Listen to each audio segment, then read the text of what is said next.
That's obviously my cooler. I keep it between the two seats, and it serves two functions. It's cooler, obviously, and inside it are ice packs and all the things that I use to turn it into a Hillbilly air conditioner to keep it cool when I don't have electricity, and for the cat. And the cat also uses it. She jumps up here, climbs up the chair, and gets behind the coffee pot. That's her spot, her most preferred spot while we're driving. She can sleep up there, and she can also watch the road. And I put this non-slip stuff on there so I can set things while I'm driving on there, and they'll be there for me to grab later. All the electronic junk that we cannot seem to survive without. Going back again, that most things need to serve several purposes in an RV, and especially in a small Class B. If you're on your own too, if you're traveling alone, the passenger side of it, you can put a tub down there, put lots of junk, pile stuff in the chair, do whatever you want to do. A lot of storage space. And when this chair swivels around, I store a lot of junk over in the driver's section when I'm not moving. Alright, I moved some stuff around. Under here I have all the kitchen stuff. This is under the kitchen sink. I put a tub in with all the cat's crap, and there's a little propane tank. My plates, Coriel, are great plates to have. Some Tupperware. That's an awesome thing. That's the New Wave oven, the mini. They are fantastic when you have power. I highly recommend those. If you have a family, get the bigger one. But I mean, even if you want to cook something in oven type stuff, you don't have to be inside your darn RV where it just gets so hot when you use the oven. And if you're in a small RV like this, obviously you don't have an oven. You got a refrigerator and just a small grill top or propane top. Okay, if you can make it through my rambling, meandering kind of videos, I really do think there'll be some good tips in here. Cleaning and reorganizing. You gotta have a bucket. You can't have an RV and not have a bucket. A collapsible one would be cool, but I don't have one. Also in there is a bottle of vodka. You gotta have a libation every now and then. If you've seen my videos before, you know I like to think I've come a long way on that front. And this thrift store idea of storing stuff, I'm not sure how well it's going to work, but I'll give it a go. And that's where my water jug goes. Now my bucket's back there. I got room for a couple other things. I like to think that I will have one nice pair of pants and one nice shirt hanging in my closet just in case, but I can't make any promises.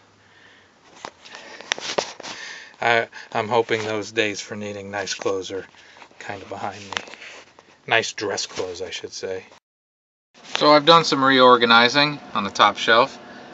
These two pans work on my induction cooktop, so I got them in here. I moved the cat stuff, got a bin here for all the cat stuff, and just shoved other junk in there. So that works.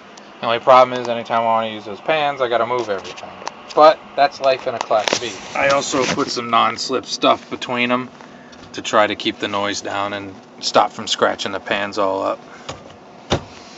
You got to think all the time of ways to cut rattles out. There's my Duracell power pack.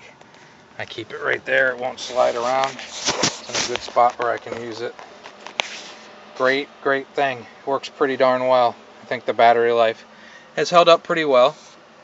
And the other thing, they say you can, because you can jump start a car battery with it, I haven't tried it yet, but people say you can connect the jumper cables to another battery and then use the juice off that battery through your outlets here. Because it has 3 110 outlets, and then it has a DC for in or output. Works either way. So these are, if you keep your eyes out, you can get a pretty good deal on these, and they come in real handy without having to do a whole great big solar system. And I have a small little 30-watt panel that goes with it. The worst part about traveling with pets, especially cats, is this spot right in here is normally where I keep her litter box because it won't slide around. And when I take this carpet panel out, I put more of that non-slip under it because I really don't want litter box flying every darn where. But you got to be careful that you don't wake up in the morning and step out and step right into a surprise. With a cat, you have to scoop right away. I do my best to use the garbage bags, and if it's a bad day and I don't want to get out, I have some Ziplocs that I keep by and scoop it into a Ziploc and cut the smell, because if you leave it just for a little bit, your whole little RV is going to smell a cat. So it takes a lot of work to make sure that your four-legged friend doesn't ruin your day. If you watched my video the other day of cool finds at Harbor Freight, all that stuff is going up into my junk bin.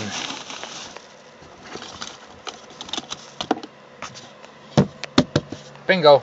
Hey, I got another idea. This one was, well, I had the idea already, but then I got this from Felix. So this is a walking stick.